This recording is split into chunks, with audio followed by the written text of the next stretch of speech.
Question number 3 देखते हैं। Question number 3 के अंदर क्या बोल रखा है। एक ग्रुप है 400 पीपल का। उस 400 पीपल में कुछ बच्चे जो है वो हिंदी बोलते हैं, कुछ पीपल जो है वो हिंदी बोलते हैं, कुछ जो पीपल है वो इंग्लिश बोलते हैं।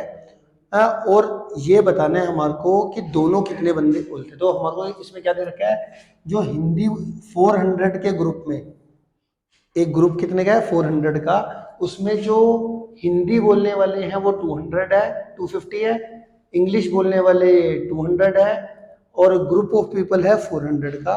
हमें निकालना है कि इंग्लिश और हिंदी दोनों कितने पीपल बोल लेंगे। ठीक है जी। सबसे पहले देखो, जो ये हमारी स्टेटमेंट वाले क्वेश्चन है, स्टेटमेंट वाले क्वेश्चन, इसमें सबसे पहले हमारे को ये देखना होता है कि ए और बी सेट माने। तो यहाँ पे देखो दो ही काम हो रहे हैं, set of people who speak English, set of people who speak Hindi, उनको एक सेट मान लो। इंग्लिश हिंदी स्पीक करने वाले को मैंने ए सेट मान लिया, और इंग्लिश स्पीक करने वाले को मैंने set of people who speak English is equal to B, set of people who speak Hindi is equal to A set.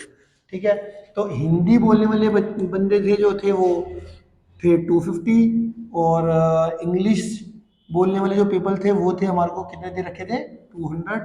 अब ग्रुप ऑफ पीपल का मतलब, उसमें ग्रुप ऑफ पीपल का मतलब हमारा ए यूनियन बी से हमारा हो गया। ग्रुप ऑफ पीपल का मतलब क्या हो गया, ए union B.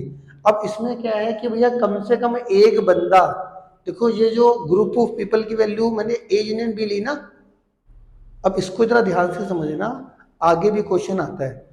Group of people की वैल्यू मैंने एन ए यूनियन बी लिख ली। अब क्या है, एक स्पेशल केस भी होता है, अगर ये जो जितने भी ग्रुप ऑफ पीपल के बंदे हैं जो वो मिनिमम एक सेट के अंदर अगर जा रहे हैं, चाहे इसमें जाए चाहे इसमें जाए चाहे दोनों में जाए, तब जो ग्रुप ऑफ पीपल की वैल्यू लेते हैं वो ए यूनियन बी की लेते हैं। मेरी बात समझ में आई? दोबारा सुनो मैं क्या बोल रहा हूँ। अगर हमारे जो ग्रुप ऑफ पीपल के में जितने भी पर्सन हैं वो मिनिमम, जो अगर दो सेट बन रहे हैं ना, मिनिमम एक काम कर रहे हैं, तो जो ग्रुप ऑफ पीपल की वैल्यू होगी वो ए यूनियन बी ले लोगे। मिनिमम एक काम करने चाहिए वो, मतलब 400 में से कोई बंदा ऐसा नहीं होना चाहिए जो इंग्लिश भी नहीं बोल रहा और हिंदी भी नहीं बोल रहा। अगर ऐसा है, अगर 400 में कुछ बंदे ऐसे निकल जाएं जो इंग्लिश भी नहीं बोल रहे हिंदी भी नहीं बोल रहे, तब तुम 400 की वैल्यू जो 400 की वैल्यू है वो लोगे number of element in universal लेके। कौन से केस में, कौन से केस में, अगर ग्रुप ऑफ पीपल में कोई भी कुछ भी पर्सन ऐसे मिल जाते हैं जो इन दोनों सेट में नहीं आ रहे, तब उस टाइम पर जो ग्रुप ऑफ पीपल की वैल्यू होती है वो क्या लोगे, number of element in universal. अगर जो ग्रुप ऑफ पीपल के अंदर जितने भी पर्सन है 400, वो मिनिमम एक काम कर रहे हैं, आइदर इंग्लिश बोल रहे हैं या हिंदी बोल रहे हैं, तब आप ग्रुप ऑफ पीपल की वैल्यू क्या ले लोगे, ए यूनियन बी। मेरी बात समझ में आई? ये बहुत इंपॉर्टेंट चीज है। कई बच्चे इसी में कंफ्यूज होते रहते हैं, सर कब लेना है ग्रुप ऑफ पीपल की वैल्यू ए यूनियन बी और कब लेनी है number of element in universal. तो ये फर्क मैंने अभी आपको बता दिया। फिलहाल के लिए ये आ गई। ठीक है।